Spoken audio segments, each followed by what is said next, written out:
Welcome to Beyond the Brink. I'm Peter, and here we delve into the stories of those who've brushed shoulders with the edge of eternity. Your engagement matters. Leave a like, share your thoughts in the comments, and don't forget to subscribe. Every interaction fuels our journey, and I personally respond to each comment. Thank you for joining us on this extraordinary exploration. Now, let's get into today's true story. It was 2 days after the Thanksgiving holiday in 1997 when my grandmother and I were in our car accident. It was late at night and raining. The car hydroplaned and flipped several times before hitting a culvert. Upon impact, I was thrown from the car. My grandmother tried to hold on to me. That resulted in her right wrist breaking and my left wrist breaking. I was thrown approximately 60 feet and hit a tree. I remember crawling back to her, and I have scars from the glass and debris on my elbows and knees as a result. I held her head in my lap, and I believed that she was expiring or had expired by this time. I was hoping that she would come back. I was crying, hurting, and a bit hysterical at what was happening. I was also alone on a dark country highway with little traffic. Then to my left, I saw headlights approaching, and I thought, thank God someone is going to see us and help. The vehicle slowed down, and a couple raced to where we were. I recognized the lady as Sister Theresa, my youth pastor. We had only very recently started attending her church. She was asking questions like, "What is your name, phone number, address?" I interrupted her and asked that she just pray. I knew somewhere in my heart and mind that only God could intervene and save us. I think deep down I was hoping my grandmother would come back to life, but that was not to be. I remember hearing them begin to pray along with the children from the youth group who were with them. At this point, I lost consciousness or died. I then immediately began to view the group and myself from a bit of a higher perspective. I could see them and hear them praying, but I could also see myself, sort of below and to the side. It was as if I was standing over my own right shoulder. I then remember understanding that I was no longer in my body, but I didn't mind. I could no longer feel any pain, and all of the trauma immediately dissipated. I then became aware that there was a being to my left. I couldn't actually look at it because it was so bright.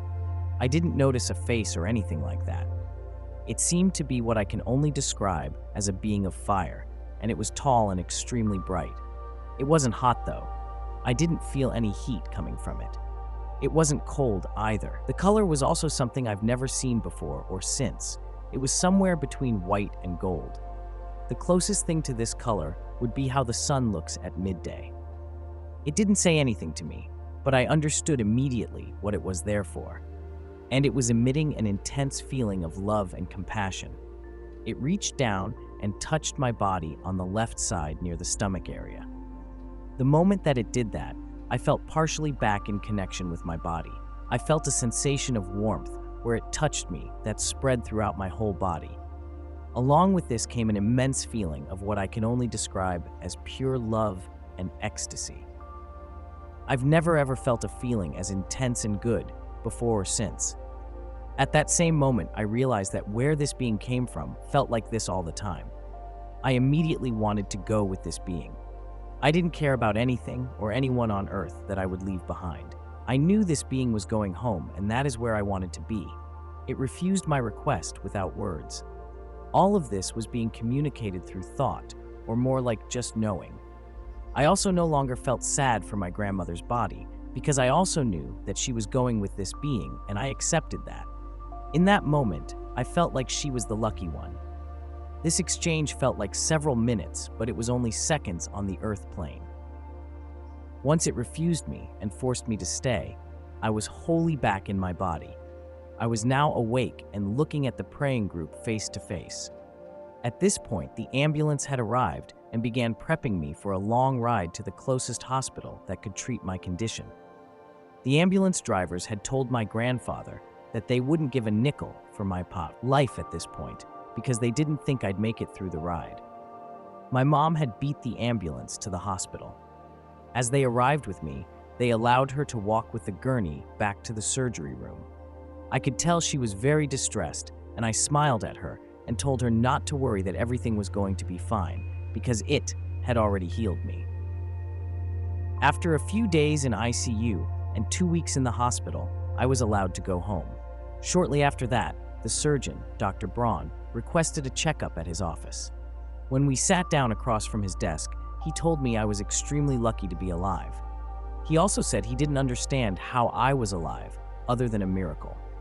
He stated that when he went to operate on me, that my spleen had been shredded. However, the main artery to my spleen had been cauterized, which had stopped me from completely bleeding out internally. I really struggled with telling anyone about what happened to me. Firstly, I didn't remember anything until years later, but I had a sense of something profound having taken place. In my early teen years, it had begun to come back via flashbacks and dreams of remembering. At that point, I didn't want people to think I was hallucinating or crazy. However, when I was in my late teens, I came across a TV show that was discussing NDEs and the effects on the people that experienced them. These stories immediately began to be relatable. They described some of the very same things I had experienced.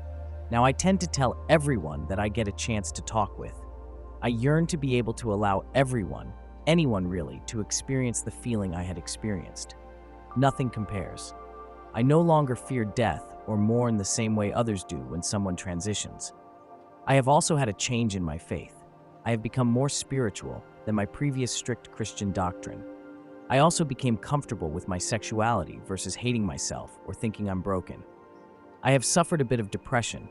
I think it's mostly from childhood trauma, but a small part of me still longs to be home and not stuck in this body. I enjoy more nature, reading, connections with people, ability to love all living things, and an expanded awareness. I've also experienced many of what some would call psychic premonitions, what I call divine knowledge, since the incident. I never had that as a young child. I think that short but profound connection with the being left a mark on my life and soul, similar to how a finger leaves a print on clear glass. Very recently, I've struggled with what my purpose is, considering the extraordinary event that took place so many years ago. And finally, the answer came to me: tell my people what I have done. I hope this is a step in that direction. Thank you for tuning in to today's captivating video. Every story showcased on this channel is either graciously shared by our viewers or carefully curated from the rich archives of ians.org, unless specified otherwise. If you have a personal story you'd love to see featured, don't hesitate to reach out. You can find my email conveniently listed in the video description below. Looking forward to hearing from you.